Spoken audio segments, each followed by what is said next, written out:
And David, the first question is, what message are you here to share at ISSSEEM? The important aspect for us is that we're multidimensional, that we've got a physical body, an emotional body, a mental body, and a spiritual body, and we need support on all four levels. Our system of energy healing, life alignment, helps support people on all four of those levels and respects the fact that we're multidimensional, not just an ego in a bag of skin. What are you doing currently for work, and how do you see that contributing to what you just shared, contributing to the world? Well, I'm very fortunate because I've got congruency between my core values, which in a sense I've just outlined, and what I do day to day. I'm a psychotherapist, a mediator, and a coach, so I spend my life helping people release unresolved issues, unresolved traumas, self-sabotaging programs, limiting beliefs. And as a psychotherapist, I use life alignment as a form of body-centered psychotherapy. So I started my career off as a teacher in the inner city of Detroit, and I've had an interest in helping people release the burdens that we all carry going through this school of hard knocks. And this is the most gentle, not invasive, yet profound tool that I've found to support people on their journey. How did you discover this tool? Well, after I had my career as a teacher in the inner city of Detroit, I helped found a residential school for troubled teens back in the early 70s in Southern Ontario, Canada.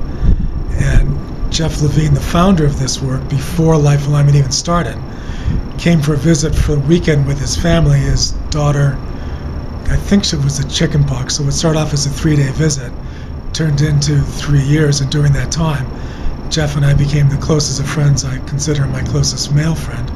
And as he began to develop body alignment, which led to life alignment, of which now body alignment technique is a subset, as he began to teach that back in the early 90s, I began to learn it and then became an advanced teacher, and now the U.S. coordinator for this work.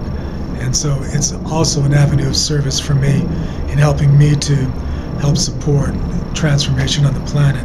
The mission statement for life alignment is, part of it is that this work is designed to help people elevate consciousness in keeping with planetary changes. So as things speed up and transformation is heightening, this system is a means for people to be more consciously, intentionally tuned into that transformation. Can you describe a bit about what you do with life alignment and body alignment technique? Well, as a therapist, I use it as a way of helping to address, like I said, limiting beliefs, self-sabotaging programs, negative programming. If somebody is, the way that I look at it is that we have experiences teach us certain things about life, about other people, about relationships. So we get insights based on our life experiences. Those insights get filtered into a belief system. We can see life through those filters, so we have inclinations, and our inclinations draw experiences to us. And a lot of us can see that we keep on going through the same revolving door of repeating patterns.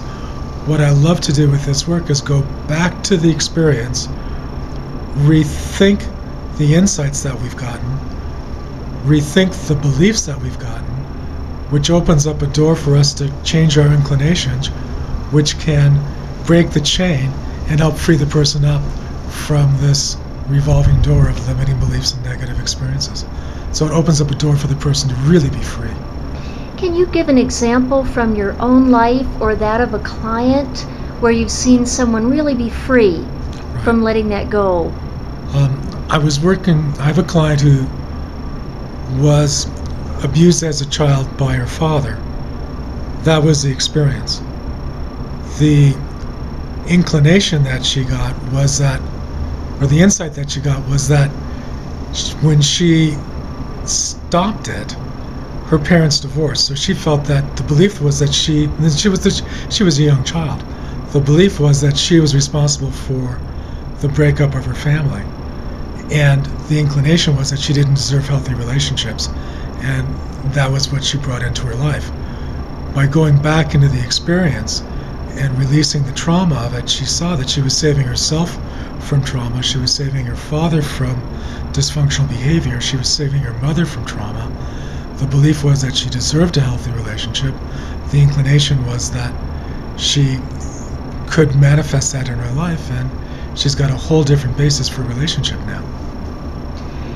And that's not only helpful to her, but those she encounters. Right. Would you suggest that her change, what would you say that her change would do for overall consciousness on the planet? How do you see that happening? Well, a way that I look at it is that we're all cells within the body of humankind. And as each of us take responsibility to do our work, raise our frequency, we become a healthy cell within the body of humanity. And as there's critical mass of more people raising consciousness, it helps raise the consciousness of humankind. So that old adage of acting locally and thinking globally can affect us as we're part of this whole larger consciousness organism. Yes. And in a session, are you working with someone's physical body? Are you touching the body? It's touching very with non-invasive. tools? We never touch on a sensitive area. The first step of the process is to muscle test and gently touch the top of the person's head, and then we can access points without ever touching the body. And then we use healing instruments called vortex cards, which Jeff may have explained, as well as a healing current moving through us to help raise the frequency of the person. What's your favorite thing about doing this kind of work?